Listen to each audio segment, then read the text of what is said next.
Perhaps you've been following the news, or if you haven't, let's bring you up to date. In December of 2022, Pentax, now a division of Ricoh or a segment of Ricoh, announced that it was beginning work on a film camera. And so that in itself is novel because I don't think anybody has worked on creating a new film camera, probably in decades.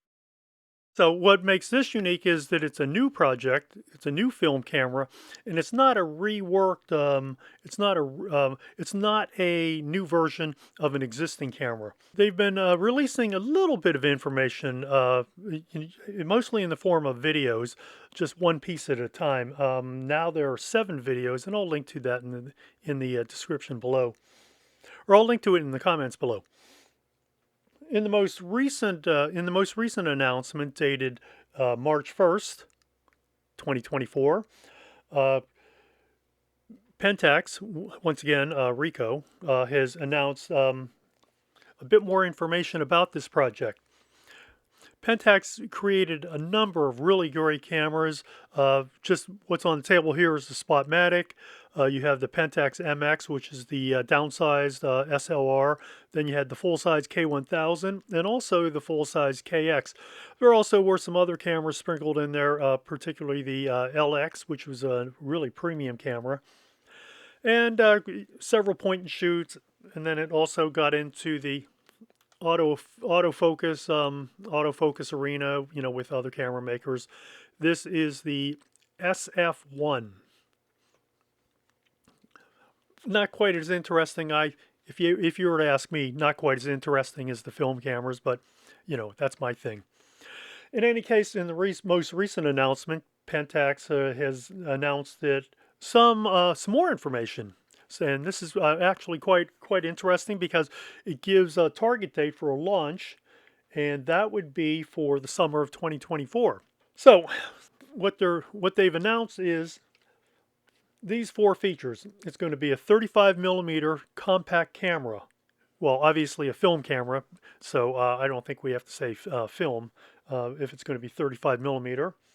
It's designed for vertical shooting using a half frame format. And half frame, by its nature and because of how they're constructed, generally do shoot vertical photos by default. It's going to be a manual film advance using a film advance lever and a rewind crank. So it doesn't sound like it's going to be, at least as far as the film advance, it's not going to be motorized or battery dependent. And finally, it's going to use a scale focus lens. And it's going to be manually set. So I don't know if there's going to be a small lever, or an actual rotating scale focus ring. Hard to say. So let's take a quick look at some scale focus cameras, or some half frame cameras, and we can start eliminating some of these that it probably will not be.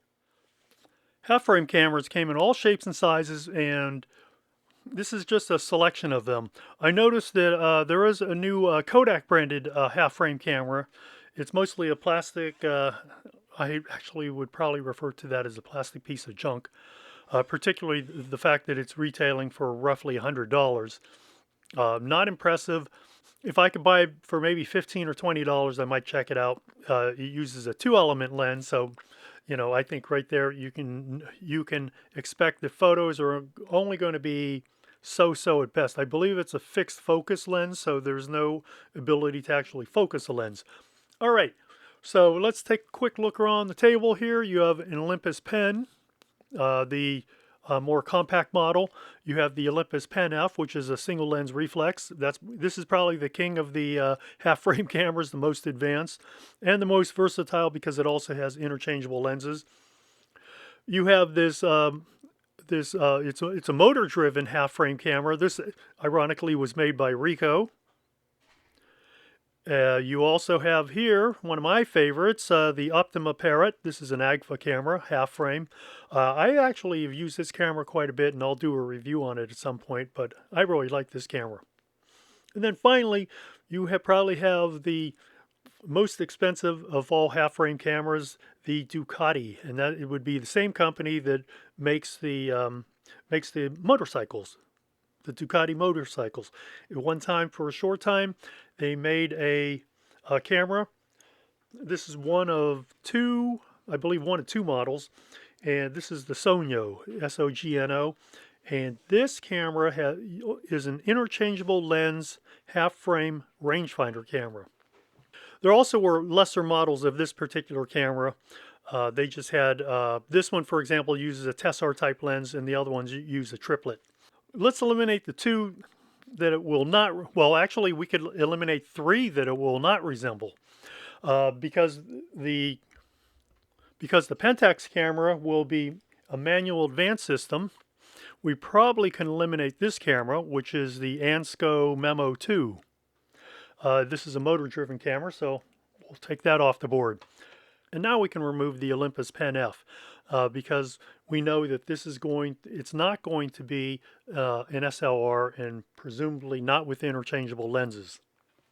And because it's not going to be interchangeable lenses, we will, or a rangefinder, it's because we know it's scale focus, we'll now remove this camera from the mix.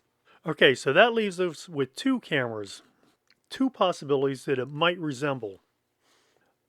Half-frame cameras tend to be much smaller just because they don't need as much physical room for films transport and things like that. And also can use a much shorter lens. So in this case, for example, this uses a 28mm lens and this uses a 30mm lens.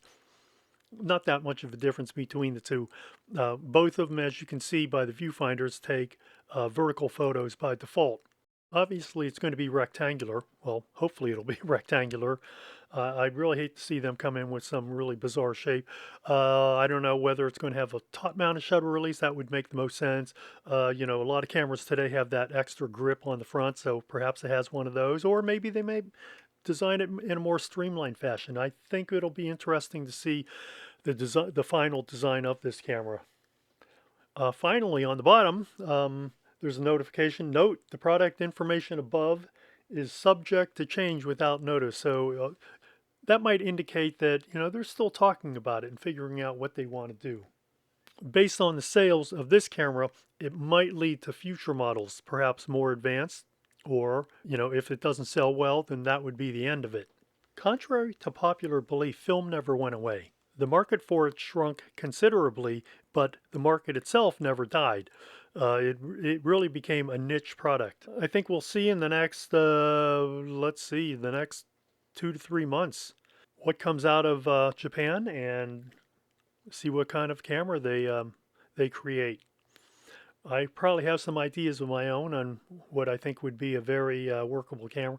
But if you have any thoughts on what you think might make it an interesting camera, leave a comment below. So that's a wrap for this segment. Let's see what comes out. Let's see what Pentax develops. I'm very interested in this project, and hopefully you are too. I'll leave some links in the comments or in the description that go to the Pentax film camera project pages. Until next time, get out there and take some photographs.